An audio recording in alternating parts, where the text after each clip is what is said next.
Hormuz প্রণালীর মাঝামাঝি অংশে প্রায় ৮০টি বিস্ফোরক মাইন ছড়িয়ে রয়েছে, যার ফলে বিশ্বের অন্যতম গুরুত্বপূর্ণ এই সামুদ্রিক পথ দিয়ে স্বাভাবিক জাহাজ চলাচল এখনো পুরোপুরি চালু করা সম্ভব হচ্ছে না।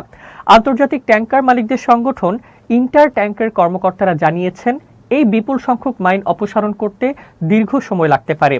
যুক্তরাষ্ট্র ও ইরানের মধ্যে সম্প্রতি স্বাক্ষরিত সমঝোতা স্মারকের পর বৃহস্পতিবার থেকে কিছু জাহাজ পারস্য উপসাগর ছেড়ে হরমুজ প্রণালী দিয়ে যাতায়াত শুরু করলেও পরিস্থিতি এখনো স্বাভাবিক নয়।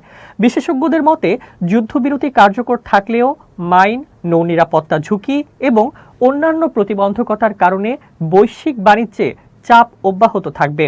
Inter tanker marine director Phil Belcher বলেন, হরমুজ প্রণালীর মাঝখানের মূল নৌপথ বর্তমানে কার্যত বন্ধ এবং অত্যন্ত ঝুঁকিপূর্ণ। তিনি জানান, সর্বশেষ তথ্য অনুযায়ী সেখানে প্রায় ৮০টি মাইন রয়েছে, একটি বিশাল সংখ্যা, এবং সেগুলো পরিষ্কার করতে সময় লাগবে। সংঘাত চলাকালে ইরান প্রণালীর কেন্দ্রীয় নৌপথে এসব মাইন পেতে রাখে, যাতে ট্যাংকার ও বাণিজ্যিক জাহাজের চলাচল সীমিত করা যায়। এর ফলে প্রায় ২০,০০০ নাবিক দুই পাশে আটকা পড়েন। যদিও কিছু জাহাজ মার্কিন সহায়তায় রাতে ওমান উপকূল ঘেঁষে গোপনে চলাচল করেছে, আবার কিছু জাহাজ অতিরিক্ত অর্থ পরিশোধ করে ইরানি জলসীমায় প্রবেশ করেছে, যাকে অনেকে তেহরানের টোল বুথ বলে অভিহিত করছেন। সংঘাত শুরুর আগে প্রতিদিন গড়ে ১৩০টি জাহাজ এই প্রণালী অতিক্রম করত এবং বিশ্বের প্রায় ২০% তেল এই পথ দিয়ে পরিবাহিত হতো। এখন জাহাজগুলোকে বিকল্প ও সংকীর্ণ রুট ব্যবহার করতে হচ্ছে, যা দুর্ঘটনার ঝুঁকি বাড়িয়ে দিয়েছে।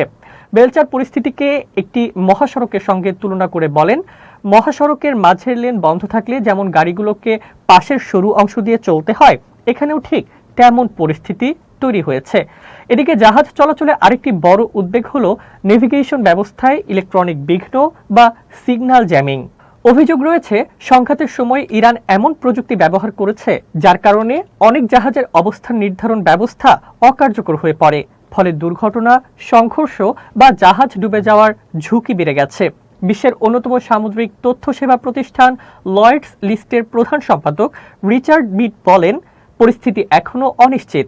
তার মতে, চলতি বছরের মধ্যে হরমুজ প্রণালীতে জাহাজ চলাচল পুরোপুরি স্বাভাবিক হয়ে যাবে বলে মনে করা হয় না।